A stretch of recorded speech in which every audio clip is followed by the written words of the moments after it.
পশ্চিমবঙ্গের রাজ্য সরকারি কর্মচারীদের বকেয়া মহার্ঘ ভাতা বা ডিএ প্রদান নিয়ে রাজ্য সরকারের সাম্প্রতিক নির্দেশিকায় তৈরি হয়েছে আরও মারাত্মক জটিলতা।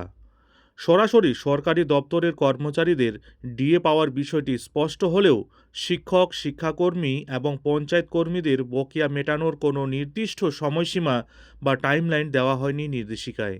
এবার এই বৈষম্যের তীব্র প্রতিবাদ জানিয়ে এবং আগামী ৩১ মার্চের মধ্যে সমস্ত সরকারি কর্মচারীকে একইভাবে বকেয়া ডিএ মেটানোর দাবিতে সরব হল পশ্চিমবঙ্গ রাজ্য সরকারি পেনশনার সমিতি।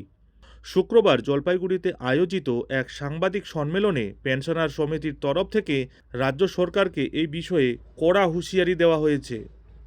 এদিনের সাংবাদিক সম্মেলনে সমিতির এক মুখপাত্র ভিডিও বার্তায় স্পষ্ট জানিয়েছেন, দীর্ঘদিনের রাস্তা ও আদালতের যৌথ আন্দোলনের ফলে বকেয়া ডিএ সংক্রান্ত এই নির্দেশিকা বা মেমোরেন্ডাম জারি করতে বাধ্য হয়েছে পশ্চিমবঙ্গ রাজ্য সরকার।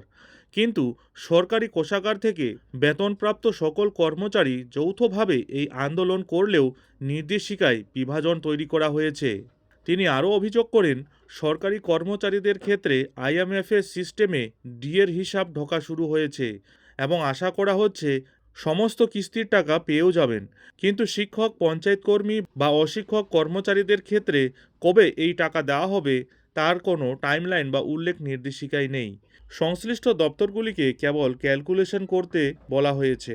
পেনশনার সমিতির স্পষ্ট দাবি, বকেয়া মহার্ঘ ভাতা প্রদানের ক্ষেত্রে কোনো দপ্তরকে বাদ দেওয়া যাবে না। সরকারি নির্দেশিকা দ্রুত কার্যকর করে আগামী ৩১ মার্চের মধ্যে সকল দপ্তরের কর্মচারীদের সমহারে বকেয়া মেটাতে হবে। এই দাবিকে সামনে রেখেই গত শুক্রবার প্রতিটি সরকারি দপ্তরে গিয়ে চিঠি বা ডেপুটেশন প্রদান করেছিলেন সমিতির সদস্যরা, যাতে সঠিক সময়ের মধ্যে পেনশনার ও কর্মচারীদের বকেয়া টাকা ঢুকে যায়। সাংবাদিক সম্মেলন করে কোঅর্ডিনেশন কমিটির সাথে যুক্ত পেনশনার সমিতির সদস্যরা স্পষ্টভাবে জানিয়ে দিয়েছেন, যদি ৩১ মার্চের মধ্যে সকল শিক্ষক, শিক্ষাকর্মী এবং অন্যান্য সরকারি কর্মচারীদের বকেয়া ডিএ প্রদান না করা হয়, তবে এই যৌথ আন্দোলন কোনোভাবেই প্রত্যাহার করা হবে না। আগামী দিনে এই আন্দোলন আরও বৃহত্তর রূপ ধারণ করবে। রাজ্য সরকারের কোষাগার থেকে বেতন পাওয়া কোনো কর্মীর সাথেই যে ডিএ নিয়ে বৈষম্যমূলক আচরণ মেনে নেওয়া হবে না, জলপাইগুড়ির মাটি থেকে এদিন সেই বার্তাই স্পষ্ট করে দিয়েছেন পেনশনার সমিতি।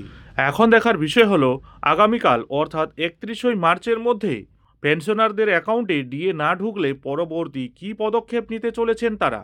নজর থাকবে সেদিকে।